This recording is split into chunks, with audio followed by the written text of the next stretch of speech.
kaswerte, welcome back sa akin channel.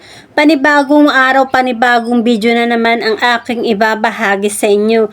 Gawin mo ito bago mag full moon para ang pera na ang lalapit sa iyo. Bago ang lahat, kung hindi ka pa nakapag-subscribe sa akin channel, huwag mong kalimutan mag-subscribe at pindutin mo na rin ang bell button para sa tuwing mag-upload ako ng bagong video, ma-notify kayo. Okay mga kaswerte, tuturuan ko kayo ng pampaswerte para sunod-sunod ang darating na swerte sa inyo. Lalo na sa loob ng bahay. Gawin mo agad ito lalong-lalo na sa may mga negosyo para dudumugin kayo ng maraming mamimili. Ang kailangan lang natin dito isang mangkok o bowl. Kahit anong bowl po yan, basta wag lang ang plastic na lalagyan.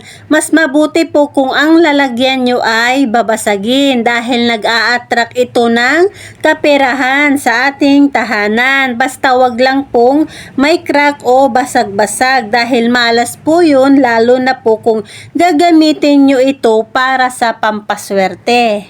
Ngayon, kunin mo ang mangkok. Lagyan mo ito ng bigas. Punuin nyo, basta wag lang aapaw.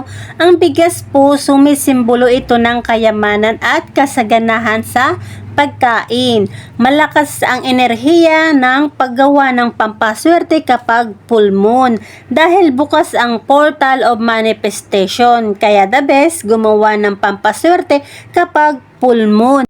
Hindi rin nawawala sa ating pampaswerte ang bawang dahil ang bawang mabisang pangontra sa mga negatibong enerhiya. Tinataboy nito ang mga malas para kontrahin nito ang ginawa mong pampaswerte. Isang pirasong bawang lang po ang kailangan natin. Hindi rin mawawala ang silver coins. Ang silver coins, ito ay metal element.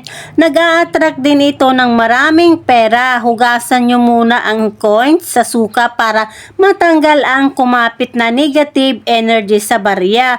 At hindi rin mawawala ang dahon ng laurel. Ang dahon po ng laurel, nag-a-attract ito ng kaswertehan at tagumpay sa ating negosyo. Ang kailangan po natin dito ay 8 pirasong dahon ng laurel. Ang simbolo ng 8 pirasong dahon ng laurel ay abundance at prosperity. So ganito lang po ang dapat nyong gawin. Una po nating ilagay ang silver na coins at isunod natin ang isang butil ng bawang. Ito ang kokontra sa mga malas. Isunod naman natin ang mga dahon ng laurel. Dapat po mga buo ang laurel. Ilagay nyo naman ito sa sala nyo o kaya sa harap ng altar. Mas mainam po kung nakaharap ito sa pintuan. Mag-a-attract kasi ito ng sunod-sunod na swerte. Papasukin nito ang maraming pera. Kung may negosyo kayo, pwede nyo itong ilagay malapit sa lagayan ng pera para maka-attract ito ng maraming benta at sunod-sunod na customer. At huwag nyong kakalimutan na dasalan kung ano ang mga ninanais nyo sa buhay. Itong buong taon ng 2025, mas lalo kayong suswertehin kapag sasabayan nyo ito ng may paniniwala.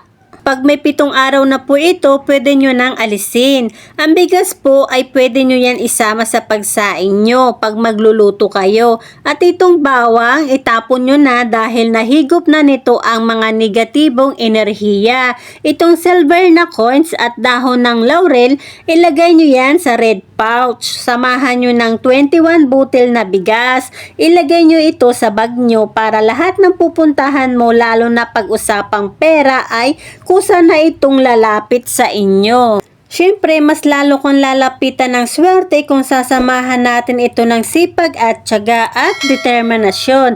At ang pinakamahalaga sa lahat, ang ating pananalig sa ating Ama sa langit. Siya pa rin ang tanging magbibigay gabay at swerte sa atin. Hanggang dito na lang po. Kung may natutunan po kayo sa usapang pampaswerte, huwag niyong kalimutan mag-subscribe, like, share at i-comment nyo na rin kung naniniwala kayo na I claim it. Maraming salamat and God bless sa ating lahat.